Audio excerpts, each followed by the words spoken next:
The choke point was never the dirt, it's the furnace, and right now China owns it. Right now, 90% of the power inside Greenland's rocks isn't in Greenland. It is in China.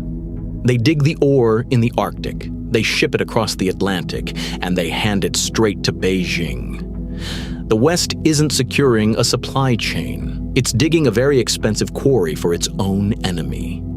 You saw the headlines, the push to acquire Greenland, the geopolitical chess match of the decade. They told you it was a real estate deal. They lied. It is about dirt, rare earth elements, 1.5 million tons of it under the ice, a reserve that rivals the entire United States. These are the metals that build the 21st century. You need them for your electric vehicle motors. You need them for your wind turbines.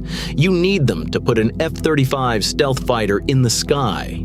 And right now, Washington thinks it is winning the race. Look at Tanbreeze, a US-owned stake, estimated as one of the world's largest rare earth deposits, the ultimate geopolitical masterstroke.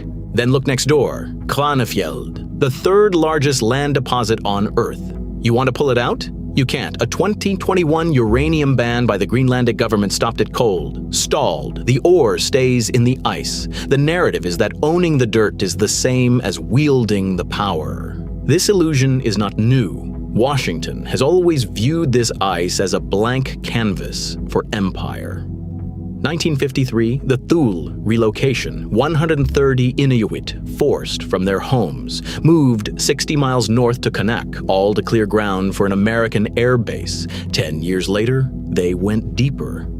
Project Iceworm, a secret plan to bury up to 600 nuclear missiles under the ice, canceled in 1963. The strategy is always the same. Move the people, secure the ground, win the war. You secure the ground, you win the war. Except you don't. The choke point was never the dirt, it is the furnace. 91%, that is the share of refined rare earth output controlled by China. Over 90% of the downstream processing, 94% of the world's rare earth magnets as of 2024.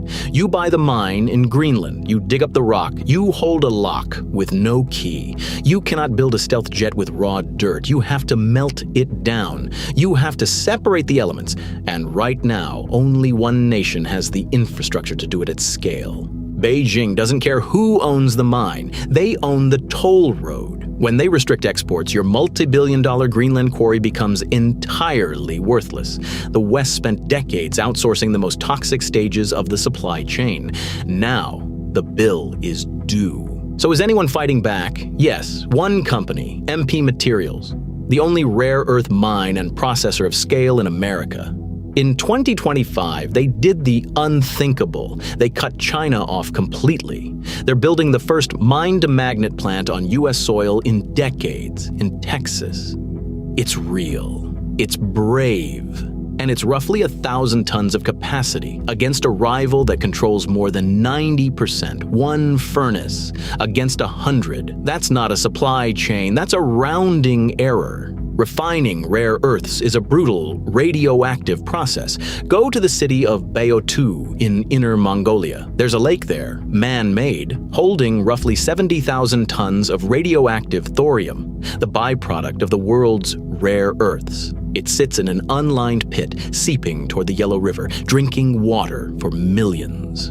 This is the real price of the magnet in your phone, and China paid it. Greenland banned uranium mining to protect its own ice. The West cheers for green energy, but refuses to build the toxic refineries in its own backyard. So China took the poison, and in exchange, they took the monopoly. You want to break the trap? You don't need a mine in the Arctic. You need a furnace at home, and the stomach to run it. Until the West accepts that brutal trade-off, every rock pulled from the ice is just a delayed surrender. But if you think Greenland is the greatest geopolitical miscalculation of the decade, you haven't looked at what just happened to the largest oil reserve on the planet.